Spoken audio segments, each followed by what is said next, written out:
বিশ্বজুড়ে অগণিত ভক্ত দর্শকদের কাঙ্ক্ষিত দিনটি চলে এসেছে। 23শে মে পর্দায় আসছে মিশন ইম্পসিবল ফাইনাল রেকনিং। এই খবরে আনন্দিত হতে পারেন বাংলাদেশের দর্শকরাও, কারণ একই দিনে দেশের স্টার সিনেপ্লেক্সে মুক্তি পাবে সিনেমাটি। ইতোমধ্যেই অগ্রিম টিকেটের জন্য হুমড়ি খেয়ে পড়েছেন অনেকে। হলিউড সুপারস্টার টম ক্রুজের iconic cinema mission impossible franchise নিয়ে দর্শকদের উন্মাদনা বরাবরই তুঙ্গে থাকে।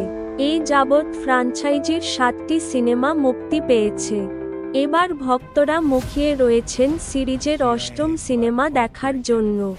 সম্প্রতি কান চলচ্চিত্র উৎসবে এর বিশেষ প্রদর্শনী হয়েছে, যেখানে অংশ নিয়েছেন টম ক্রুজ সহ সিনেমার কলাকুশলীরা।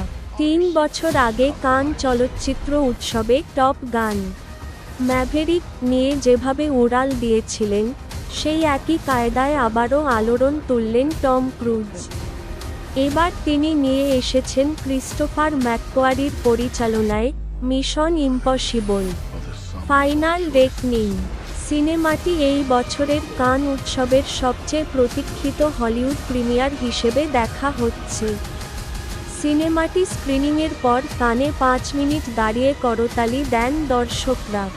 এমন আবেগঘন বক্তব্যে টম ক্রুজ বলেন, ছোটবেলায় এমন কিছু কল্পনাও করিনি। আজ 30 বছর ধরে এই ফ্রাঞ্চাইজির মাধ্যমে আপনাদের বিনোদন দিতে পেরে আমি কৃতজ্ঞ।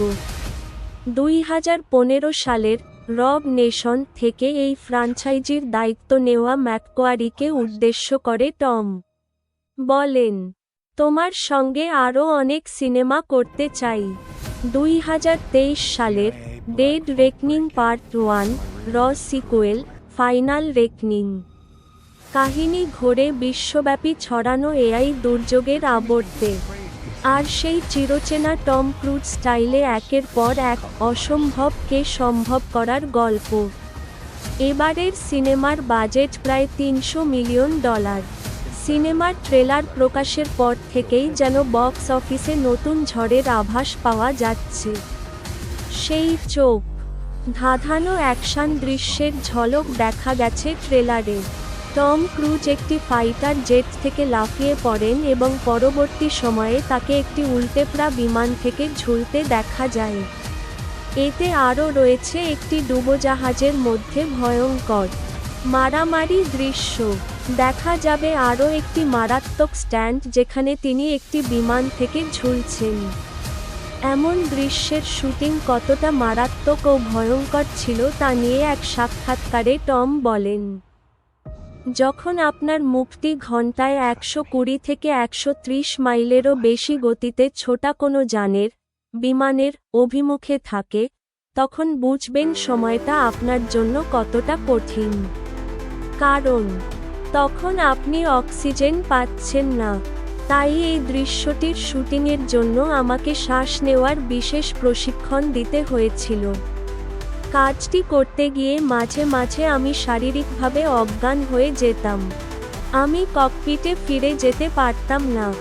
সিনেমাটিতে টম ক্রুজ ছাড়াও হেইলি অ্যাটওয়েল, ভানেসা কর্বি, সাইমন পেগ সহ আরও অনেকে অভিনয় করেছেন। জানা গেছে, আইএমএফ এজেন্ট ইথান হান্টের চরিত্রে টম ক্রুজের এটিই শেষ দেখা হতে পারে, কারণ 8টি সিনেমার পর মিশন ইম্পসিবল সিরিজের একটি নাটকীয় সমাপ্তি তুলে ধরার ইঙ্গিত আগেই দিয়েছেন টম।